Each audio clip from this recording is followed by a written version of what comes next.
Welcome to Fairy Tales from Behind the Dream Door, a place where unspoken words become blankets, forgotten dreams rest in umbrellas, and silence knows your name. In this world, time slows down, feelings take shape, and even pillows remember who you used to be. Each story is a gentle step deeper into the space where your heart goes when your eyes finally close. So take a breath, let go of the day, and follow the soft shimmer beneath your thoughts. The door has already opened, you only need to step through.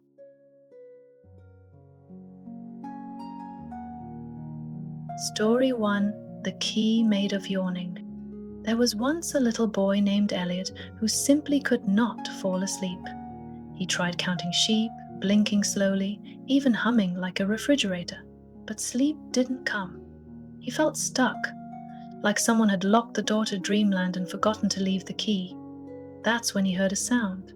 It wasn't loud, it wasn't strange, it was a yawn, a deep, stretching, spine-tingling yawn coming not from his mouth, but from inside his pillow. "Did you just yawn?" Elliot whispered. "I did," the pillow replied sleepily. "And that, my dear, is the key." Before Elliot could answer, he felt it. A yawn bubbling up from his chest, long and slow and honest, and as he let it out, the wall behind his bed shimmered. A soft golden door appeared. No handle, no lock, just warmth. It opened with the gentlest sigh. Behind it stretched a hallway made of clouds and silence. Elliot stepped inside and suddenly felt lighter, like he had forgotten something heavy. Each step echoed like a heartbeat wrapped in a lullaby. In this world, the stars floated low, and the floor was made of soft night air. Creatures of dream passed by, slow turtles with blankets on their backs, books that whispered bedtime stories to themselves, and umbrellas gently drifting upside down. Elliot didn't need to ask where he was going. His feet knew, and in the middle of the path stood a giant, sleepy tree whose leaves curled like sleeping kittens. "Why was it so hard to find the door?" he asked the tree. "Because you tried too hard to open it," the tree murmured. "Some doors only appear when you let go." Elliot curled up at the tree's roots and sighed. He didn't need to search anymore. He was already there, and somewhere far away in the waking world, his body smiled. Fast asleep, at last.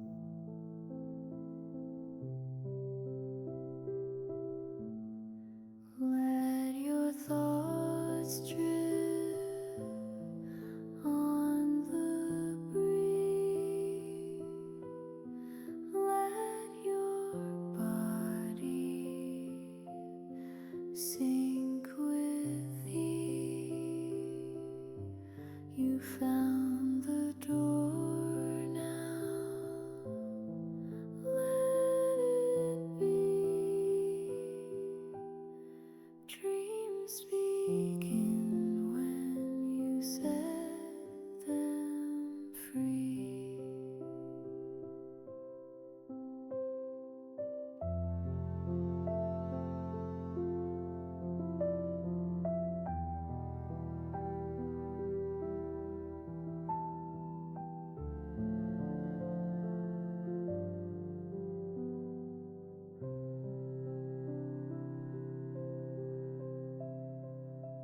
Story 2: The Umbrella That Collected Dreams. In the quietest corner of the dream world, there grew a peculiar tree. It didn't have leaves or blossoms. Instead, it grew umbrellas. Dozens of them, all closed and hanging upside down like sleeping bats, swaying gently in the night breeze. One evening, a girl named Mira stepped through the dream door, barefoot and curious. She followed a breeze that smelled like cinnamon and fog until she reached the tree. Something about the umbrellas felt familiar, like déjà vu wrapped in velvet. She reached out to touch one. It opened with a pop, not loud, just soft enough to be heard by the heart. Inside the fabric, glowing words floated like stars, fragments of dreams, unfinished drawings, half-remembered lullabies, a birthday that never happened. "They fall," said a voice behind her, "when people forget." Mira turned. A tiny creature stood there, no taller than her knee, wearing glasses made of dew. "I'm the keeper," he said. "Every time someone wakes and forgets a dream, it floats here and lands inside an umbrella. My job is to hold them. Yours is to choose one. Why me? Because you remembered to ask." Mira stepped beneath the largest umbrella. As it opened, light spilled out. Warm, slow, golden. She saw herself younger, laughing with someone whose face she couldn't quite place, a feeling wrapped around her. Not sadness, but soft longing. "This was mine," she whispered. She carried that umbrella through the rest of her dream, and when she woke, she didn't remember the tree or the keeper or the path. But she remembered to smile at the sky, to hum an old tune, and to draw a picture she hadn't drawn in years. And somewhere, far beyond waking, one umbrella gently closed, full again.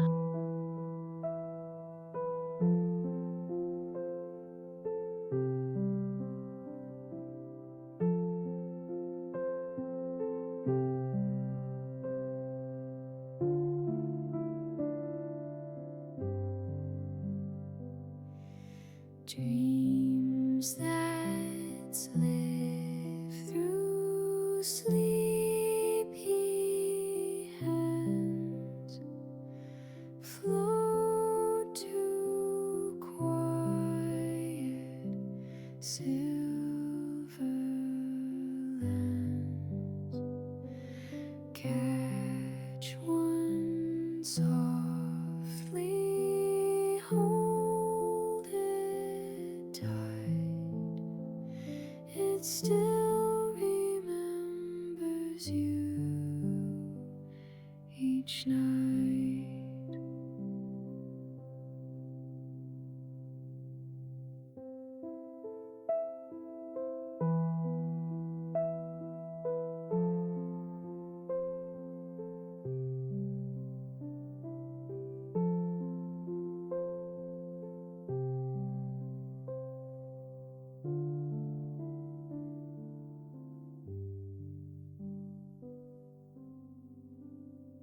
Story 3.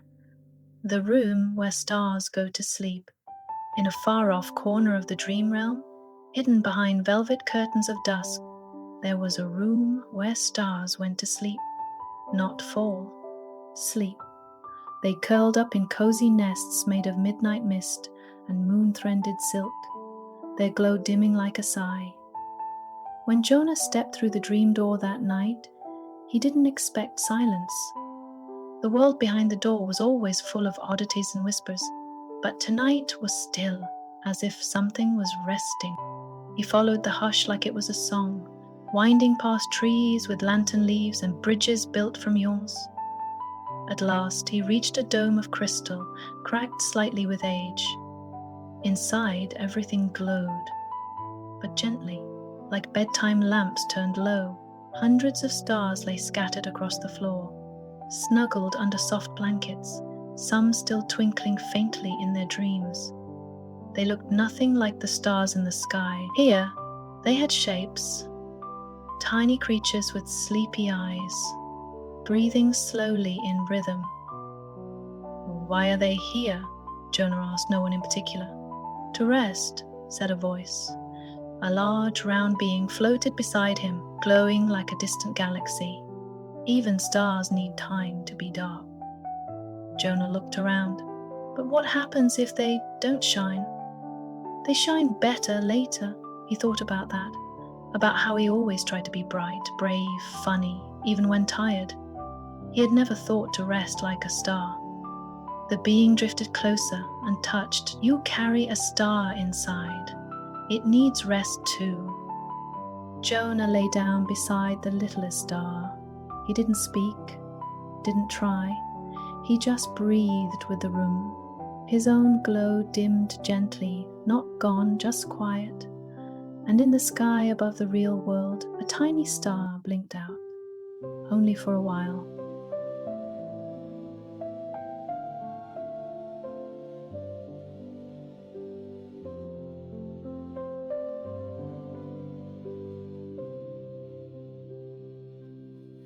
Even stars must close their eyes, sink beneath the velvet sky. Glow not gone, just tucked away, to rise again another day.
Story 4: The Mirror That Reflected Feelings. Behind the dream door, there was a hallway lined with mirrors, but none showed your face. When Ava stepped inside, the mirrors shimmered like calm puddles after rain. She expected to see herself, her hair, her eyes. But instead, each mirror showed a color, a shape, a ripple that moved like breath. In one mirror, she saw a storm cloud with trembling edges. In another, a candle flickering inside a jar. One shimmered red and tight like a knot. Another swirled blue and soft like waves. A gentle voice whispered, "These are your feelings."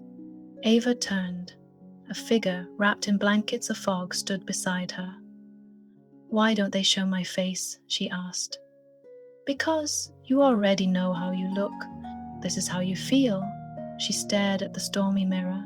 "That one's my worry?" The fog nodded. "It visits often, but that one," Ava pointed at a mirror that shimmered gold like honey, "it feels like joy." "It's smaller," the fog admitted, "but it's still there." Ava walked slowly past each mirror.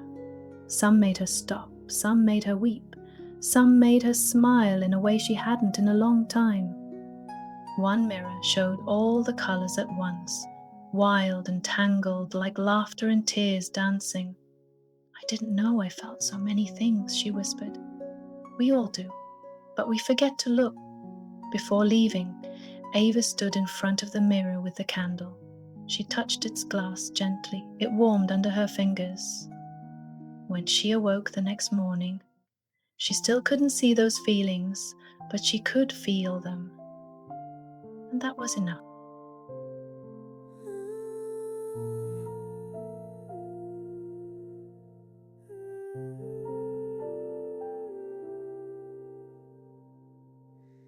Storms and light and fire and rain, all your feelings have a name.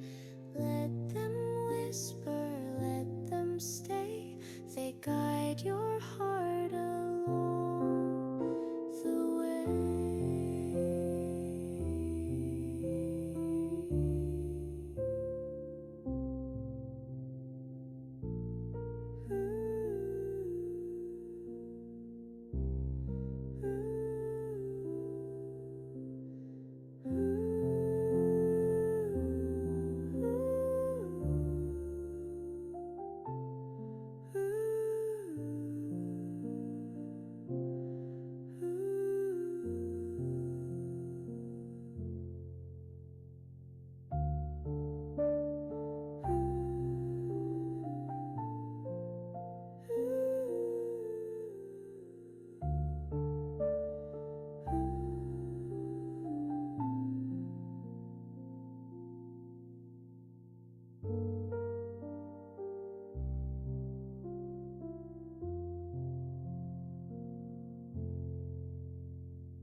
Storms and light and fire and rain, all your feelings have a name.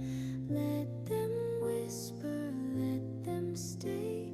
They guide your heart along the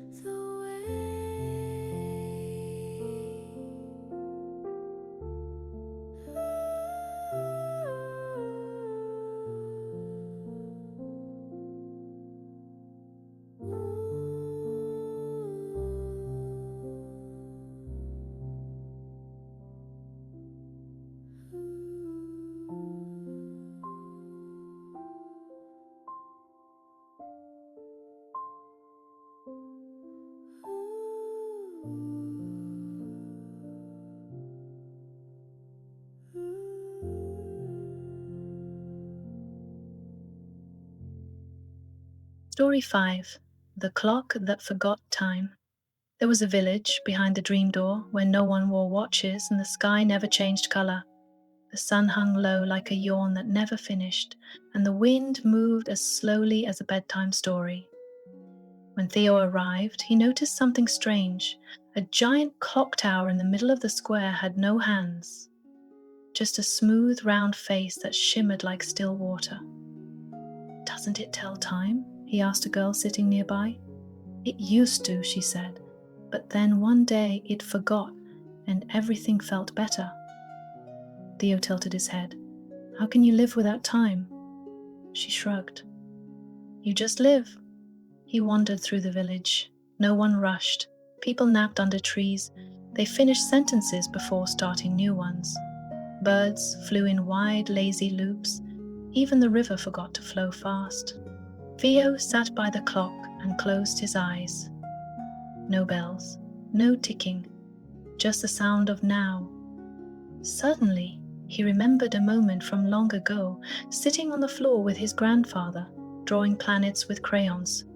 He had forgotten the drawing, but remembered the warmth, the smell of coffee, the sound of quiet laughter.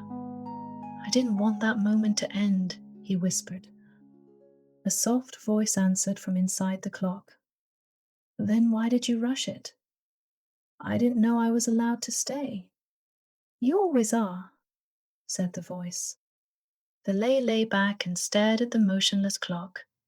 In its stillness, he felt more alive than in any countdown, deadline, or alarm. Not everything had to move. When he awoke, the sky outside his window was changing again, but inside, something had stopped, in the best way. no tick, no tock, just here and now. No need to ask the when or how.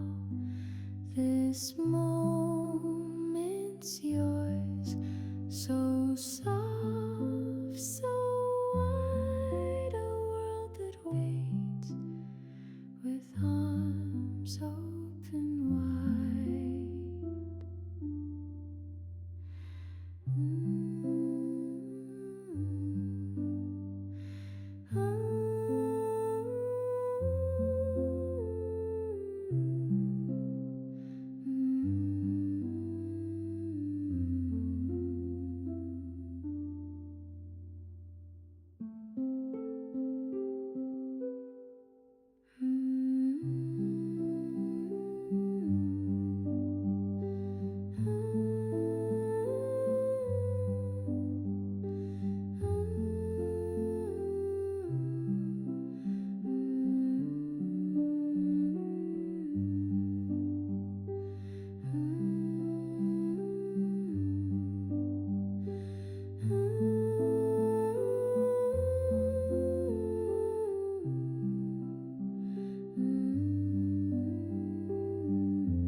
Story 6. The Pillow That Could Speak. In the quiet corners of the dream world, some pillows could talk, but only at night, only when the room was still and the heart was ready. Lena discovered this one evening when her head sank into the softest pillow she had ever known. It sighed, not from her weight, but as if it, too, had been waiting. "You're heavier with thoughts than you think," it whispered. Lena sat up, startled. "You can talk?" "Only to those who've forgotten something important," she hesitated. "What have I forgotten?" The pillow didn't answer. Instead, it began to hum. A tune she hadn't heard since she was 6. A lullaby her mother used to sing before the world got too busy. The melody floated like feathers through the air, and with it came memories of forts made from sheets, drawings on foggy windows, and the quiet belief that she could become anything. Tears welled up, not from sadness, but from surprise. "I remember now." "Yes," said the pillow, "but memory isn't just looking back. It's carrying forward." It shifted beneath her, becoming firmer, stronger. "You wanted to be an artist once." "I still do," she whispered. "Then dream like one." Lena lay down again, the lullaby returning, softer this time. The pillow warmed under her cheek, not like a heater, but like sunlight through a curtain. When she awoke, the pillow didn't speak again. But when she picked up a pencil that morning, her hand didn't shake. And in the dream world, one pillow sighed. Empty now, but proud.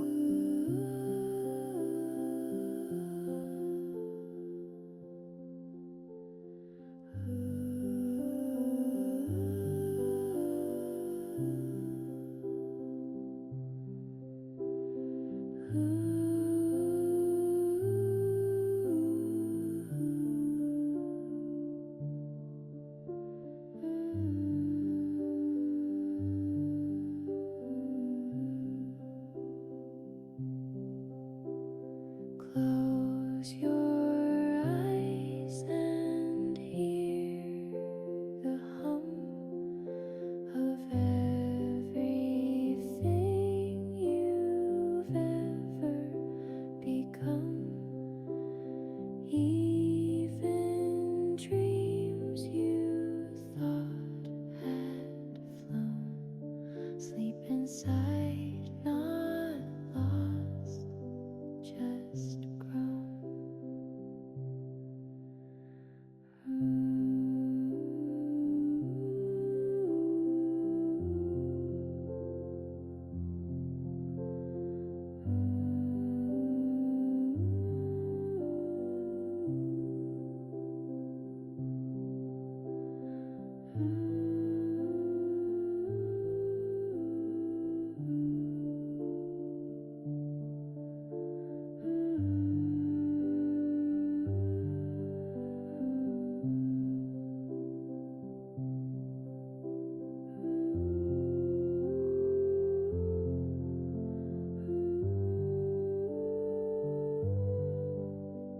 Story 7. The Train Made of Blank Pages.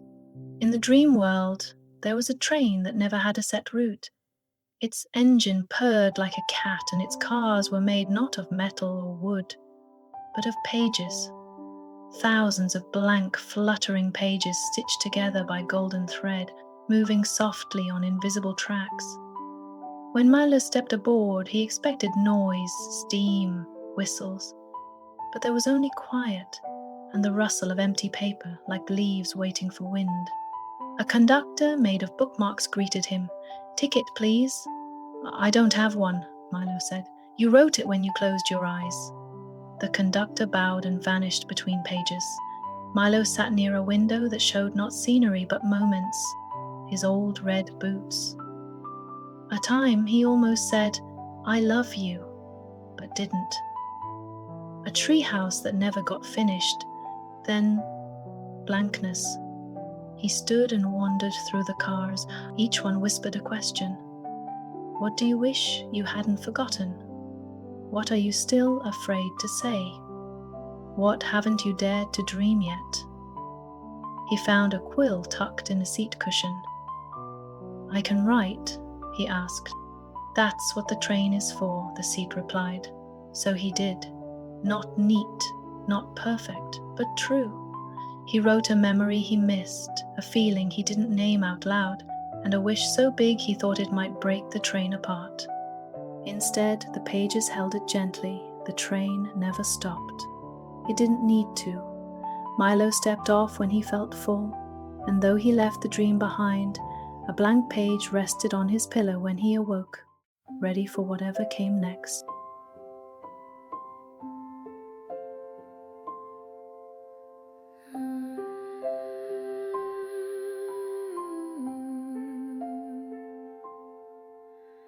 Pages flutter, soft and clear, waiting for your truth to appear. Write the words you've longed to say, the dream will carry them away.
Story 8. The Blanket of Unspoken Words. In a small corner of the dream world stood a weaving house made entirely of silence. No doors, no windows, only an opening that welcomed those carrying something unsaid. Nora stepped through that opening one night, clutching her chest without knowing why. Inside, threads shimmered in midair. Some gold, some pale blue, others pulsing like whispered secrets. A large loom stood in the center, slowly weaving something. "What is it making?" Nora asked. The weaver, with gentle eyes and no voice, pointed to the growing fabric. It was a blanket, wide as a meadow, soft as breath. As Nora stepped closer, she saw familiar words woven into the threads. "I wish I had told you. You didn't deserve that. I missed you. Thank you." She gasped. They were hers, words she never said. To her friend, her father, herself. "You keep them?" she asked. The weaver nodded. "They become warmth," he mouthed. Nora touched the fabric. It shimmered, and she felt tears rise, but not out of regret, out of awe. Even unspoken, the words still lived, still mattered. "Can I add more?" The weaver handed her a single thread, light pink and glowing faintly. Nora whispered, "I'm sorry." The thread sparkled and flew to the loom, weaving itself into the next row. The blanket pulsed, not with sadness, but with healing. When she awoke, Nora couldn't remember the loom or the weaver. But all day she found herself saying things out loud, small truths, quiet thanks, soft forgiveness. And somewhere, the blanket grew warmer.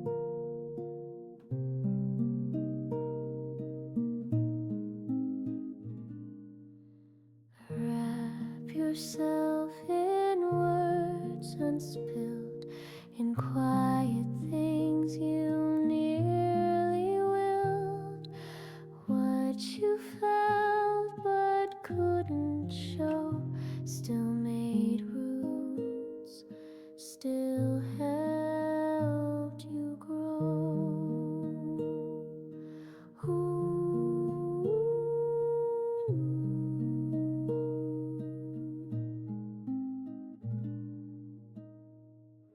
Story 9. The Door That Opened Itself. Some nights, no matter how tired you are, the dream door doesn't appear. That's what happened to Ellie. He did everything right, brushed his teeth, tucked in his blankets, even counted exactly 100 sheep. But the door didn't come. Only stillness. He sighed and whispered, "I guess I'm not ready." A soft voice answered, "You are." "But you're knocking too hard," he blinked. No one was there, except a breeze that smelled like night sky and a glow in the corner of his room. No shape, no sound, just a knowing.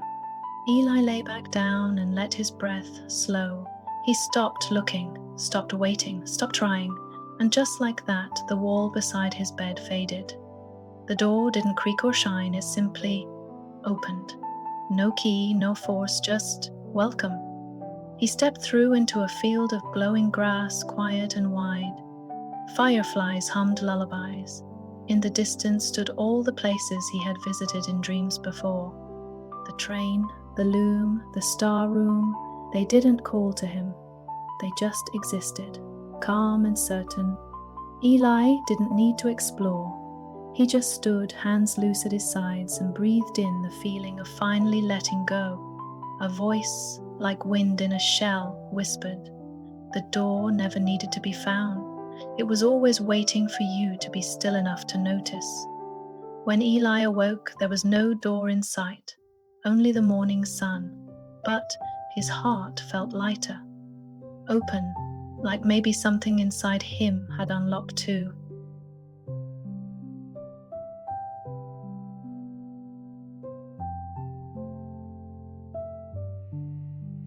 You don't have to try so much. The world responds to gentle touch. Breathe and trust you're not alone. Some doors open on their own.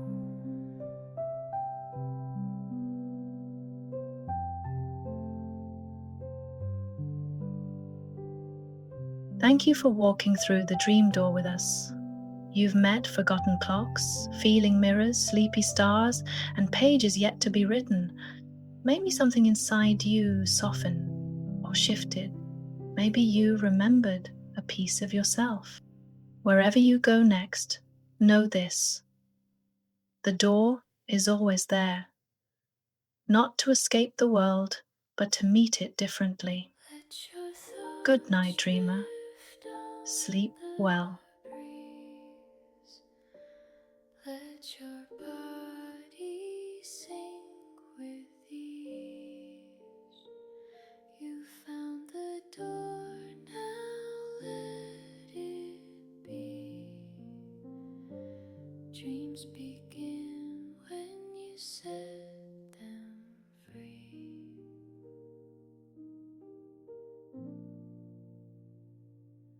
Let your thoughts drift on the breeze.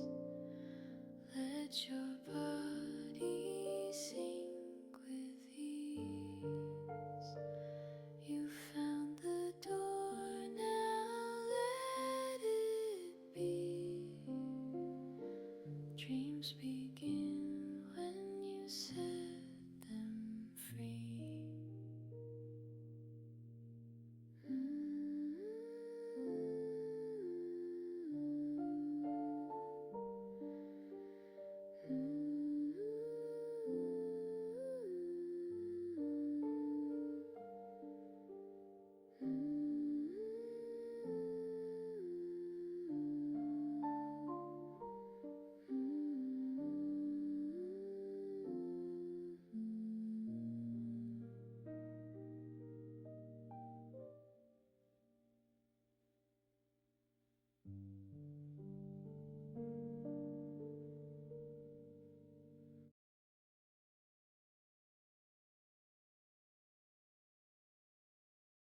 Dreams that slipped through sleepy hands float to quiet silver lands.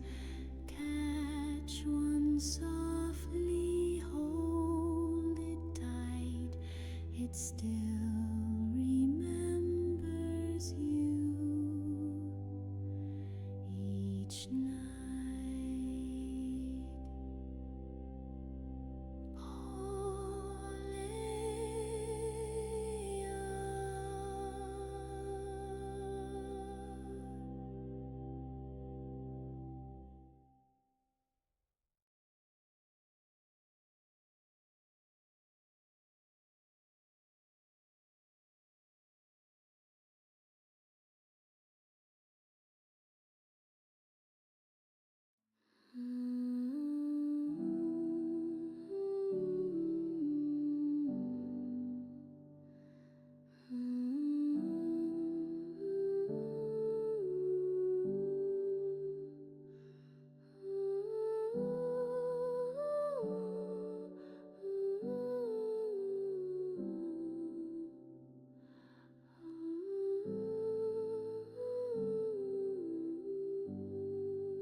Even stars must close their eyes, sink beneath the velvet skies.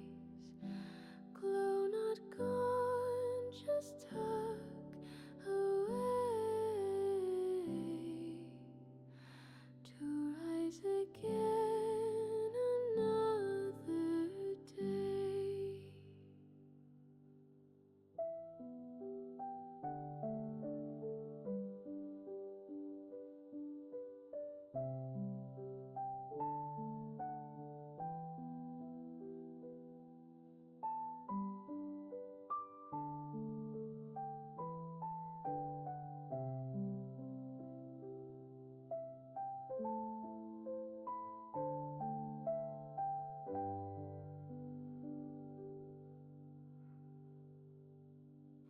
Rowing to lake.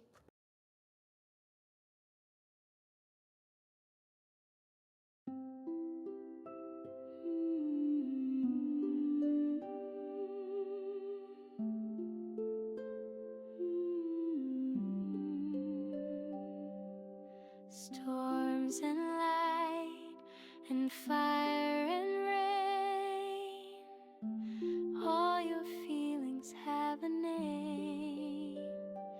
Let them whisper, let them stay.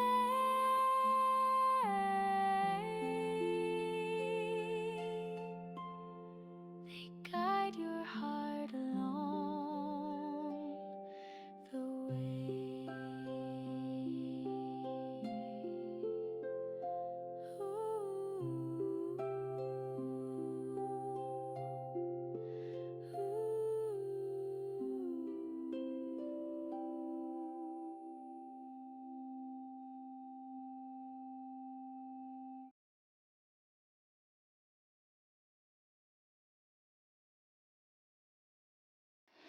No tick, no talk, just here and now. No need to ask the when or how. This moment's yours, so soft, so wide, a world that waits with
Close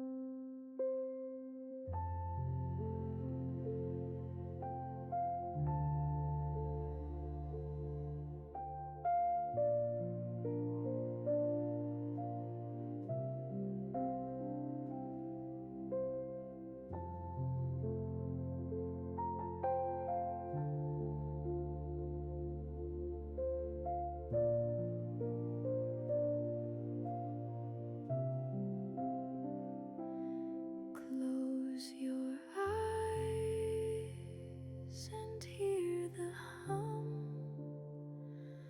of everything you've ever become, even dreams you thought had flown. Sleep inside, not lost, just grown.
Pages flutter soft and clear, waiting for your truth to appear.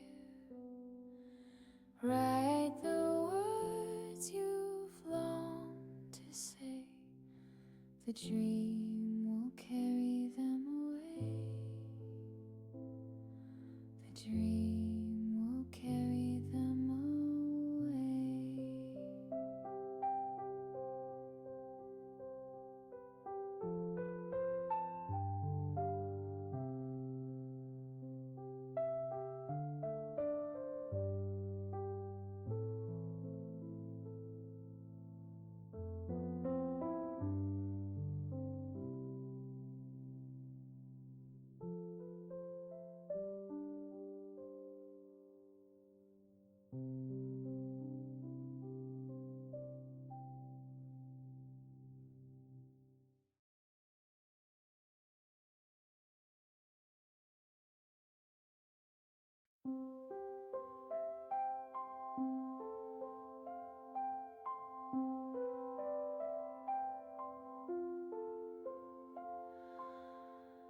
Wrap yourself in words unspilled,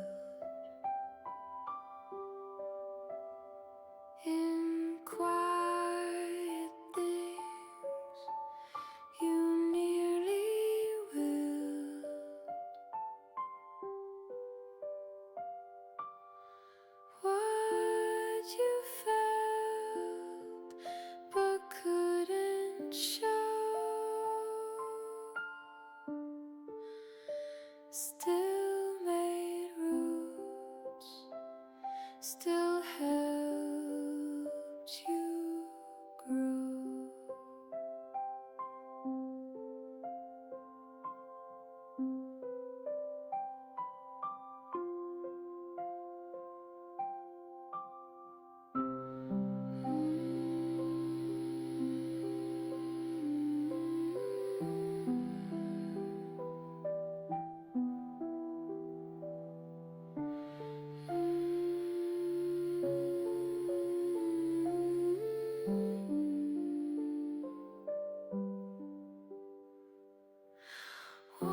You don't have to try so much. The world responds to gentle touch. Breathe and trust you're not alone. Some